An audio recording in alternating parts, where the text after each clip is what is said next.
Hello and welcome back to the channel.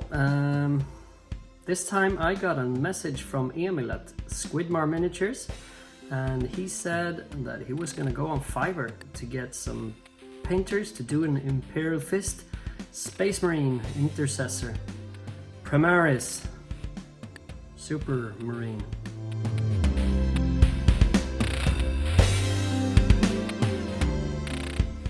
He asked me if I could do one also, as I'm starting out, and we've been chatting for quite some time about the hobby on Messenger.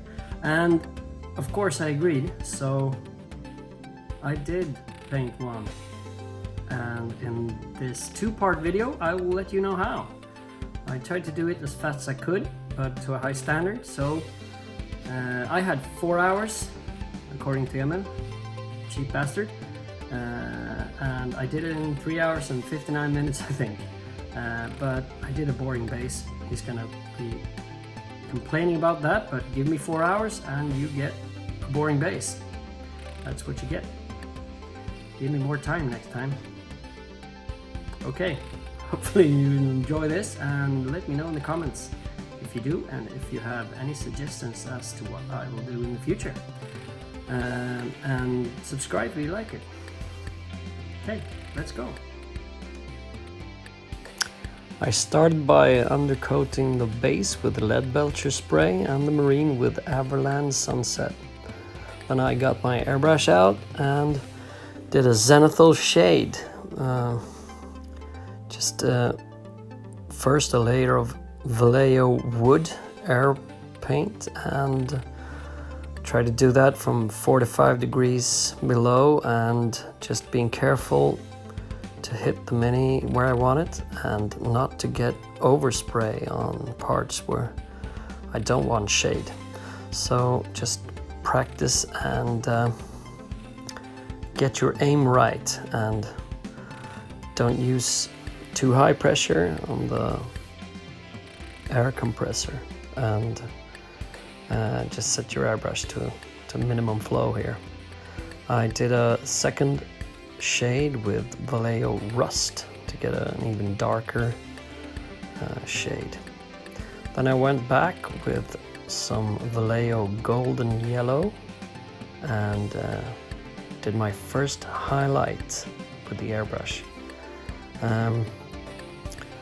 I'm knocking back the shades a little bit here, and just trying to hit the mini on where I want it, on the raised areas and where the light would hit naturally. And then I did a coat of white, Vallejo white, to just hit the hot spots. And here I'm trying to get the first shine highlights. You can see on the legs here, I'm just doing the shiny parts where I want to get some extra punch in the highlights. And this was actually surprisingly easy. I haven't tried this before, but I think that worked out quite good actually. And finally I just knocked everything back with some golden yellow again.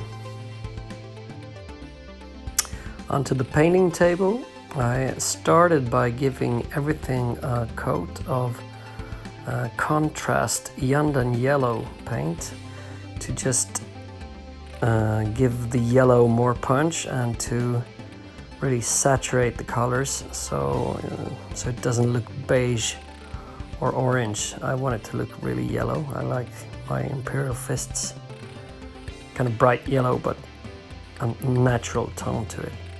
And this contrast layer is very good for saturating colors, and you can quite easily rub some of it off where you want the highlights to be really light, so you can just brush it off where the shine is gonna be, and then you get the highlights you created with the airbrush will still be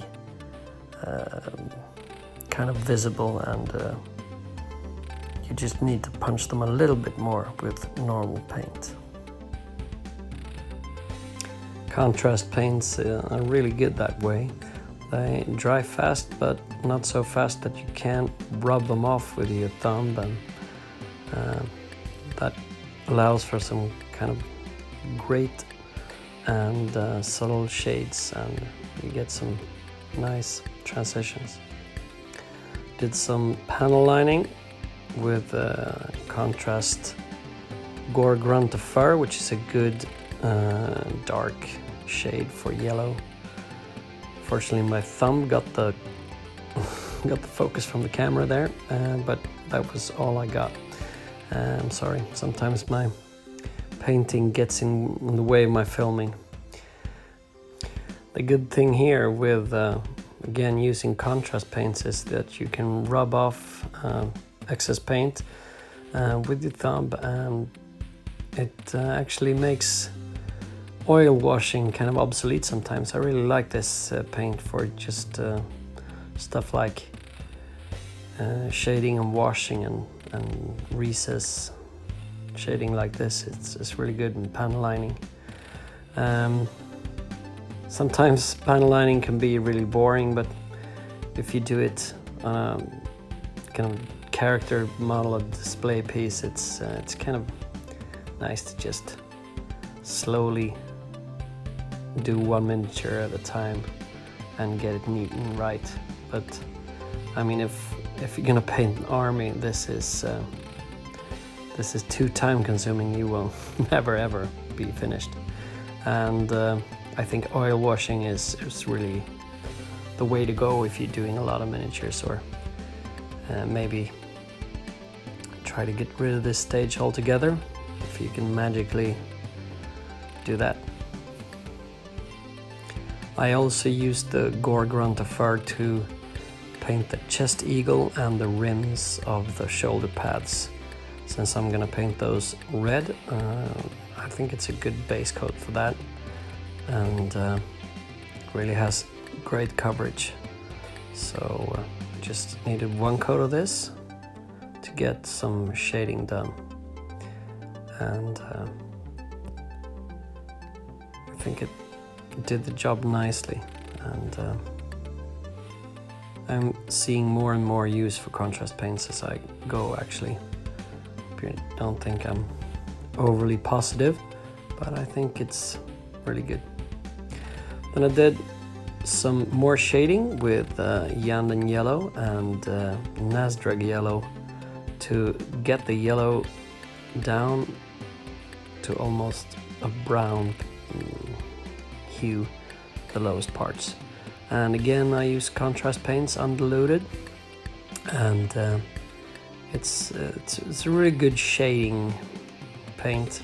That's what I think I use it mostly for. It's to get really smooth shades, and I think it's creates a nice transition between the brown and the yellows without covering the airbrushed layer, which might sometimes be the case with normal paints, and you have to go back, and that's usually not a problem when you brush paint, but when you airbrush paint, it might be hard to get the initial layer back.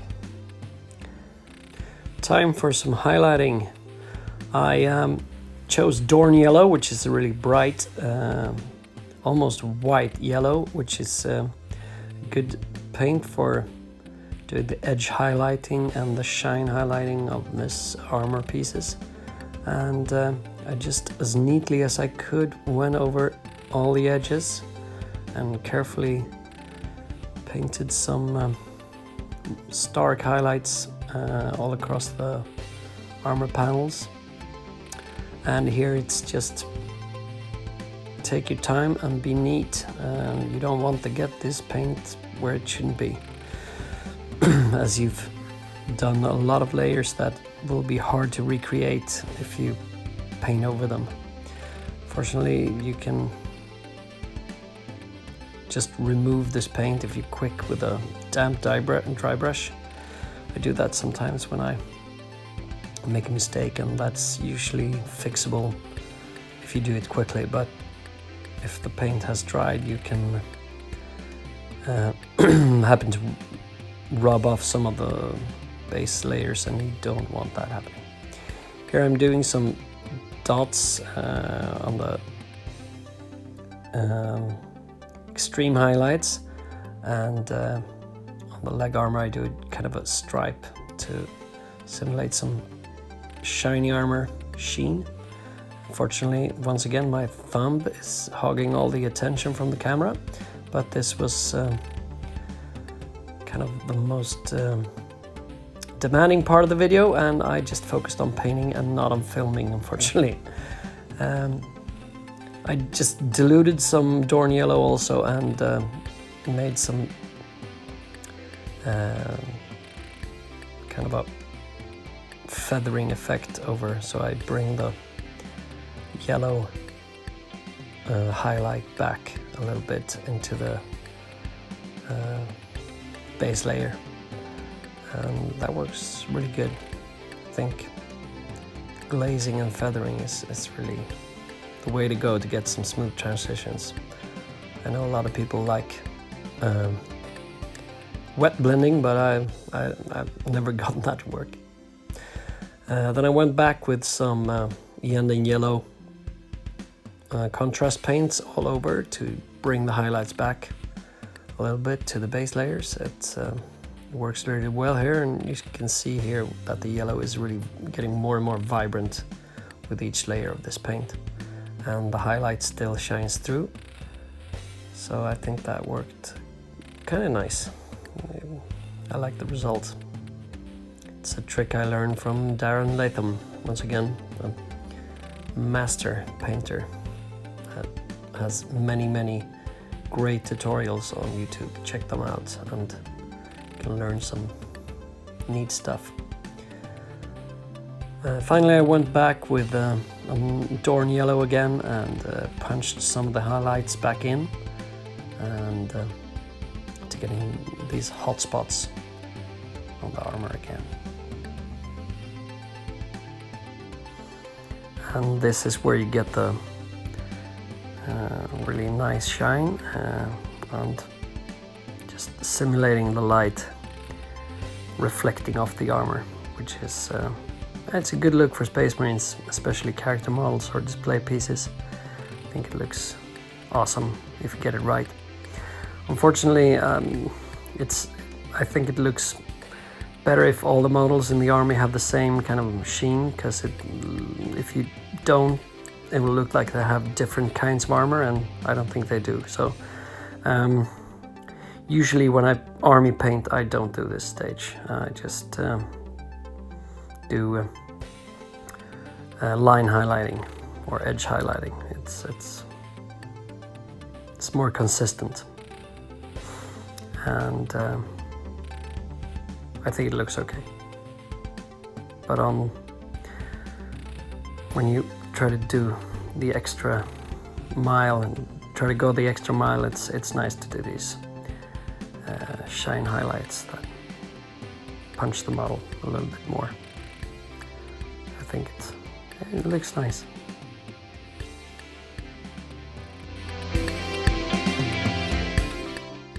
Final step after the edge highlighting is a tiny dot of Dorn Yellow on the hot spots where the sun would reflect off the armor, to just hit that effect home and get a really nice reflective highlight. That's the yellow armor done. Okay, so we're halfway there. We have a lot of details to paint, but you'll see that in the next video, so see you then. Bye.